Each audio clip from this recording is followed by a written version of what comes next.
It gives me great pleasure to be with you for the Platinum Jubilee celebrations of Mysore University.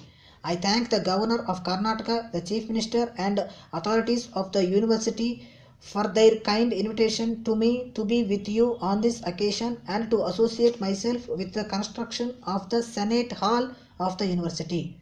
I take pleasure also in extending my greetings and good wishes to all connected with this institution of higher learning and education, members of the academic community, students, teaching and staff, and the alumni. It is only natural to have a sense of pride in the status of Mysore University today and its impressive history over the last 75 years and more.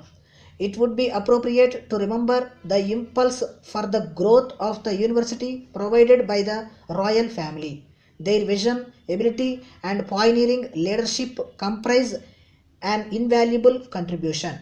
Today, Mysore University celebrates all these achievements, and I greatly appreciate the manner in which the university has observed its Platinum Jubilee. Ceremonial functions do have a value of their own, but the university has gone further with more tangible initiatives with a series of lectures by distinguished people connected with science and technology, culture and philosophy, economics, sociology and politics, seminars and workshops, projects for financial assistance and capital works. The construction of a Senate Hall for the university should prove an important component of the infrastructure here, and I am sure it would serve effectively as a central venue for the deliberations of the authority responsible for overseeing and considering critically important issues of university growth and operation.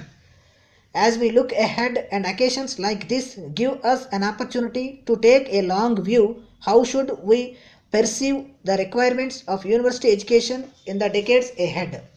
What are the main strengths that need to be built up? What are the vulnerabilities that need to be safeguarded? How should educationists, the teaching community, students, and others contribute? There is no doubt at all that for building a strong economy, a stable, harmonious social atmosphere, wholesome, dynamic political attitudes, quality, modern university education must be imparted. The focus on creating an environment for character building and instilling of moral and ethical values has to be accompanied by infrastructure for acquisition of expertise and special skills in diverse sectors and subjects of material growth in the life of our nation. Increasingly, we must be alive to the need to have access to and control of the latest increment to knowledge on any subject. Linkages with specialized institutions, leading experts, and up to date equipment need constantly to be developed and nursed. The building of libraries, documentation centers, laboratories, and acquisition of equipment must be simultaneous to enlistment of the foremost authorities in various subjects for teaching and guiding research. This is a difficult and challenging task, the more so in view of severe limitations on funds available to the university. It is not practicable for universities in our country today to finance themselves only from fees receivable from students. Government can and does contribute, but there are many competitive demands on the exchequer even within the sector of education. We have therefore the problem of an increasing resource requirement for university education even to keep it at the level and high quality already achieved, let alone to cater for expansion of upgradation, and on the other hand growing constraints on funds actually available from conventional sources. In what direction then could a solution be found for the problems facing university finance?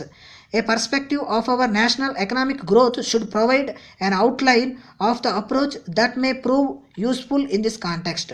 Clearly, the content of university education will have to be compatible with and indeed determined by the requirements and the characteristics of our national economy, and I may say so of the primary, secondary, and tertiary sectors of regional and global economy. We shall have to examine the ways in which course curricula, teaching systems, and infrastructure can be instituted on the basis of local, regional, national, and international demand for expertise in the identified fields of activity and be funded by institutions in need of such expertise and willing to invest resources to secure such expertise.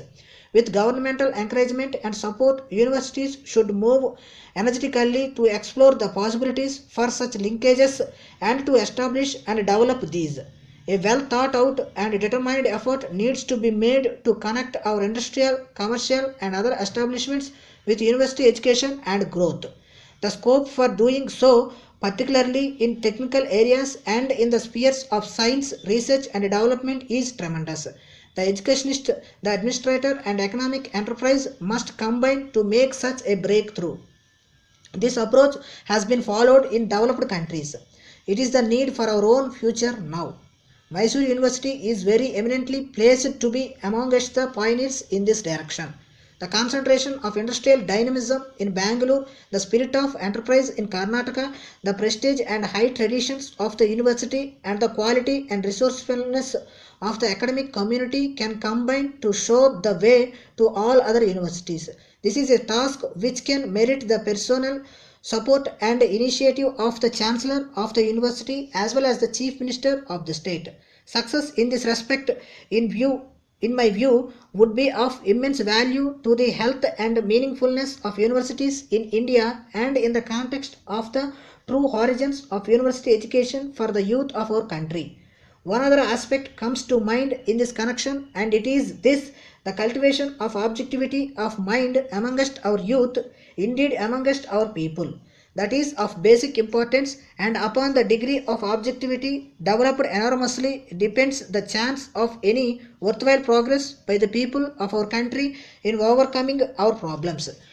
On this important occasion, marking the culmination of the Platinum Jubilee celebrations of Mysore University and the commencement of a new period in the life of this institution, moving into a time of rapid scientific and technological change, competition, challenge, and opportunity, I would like to express my implicit faith in our great ability to rise and serve our dear motherland.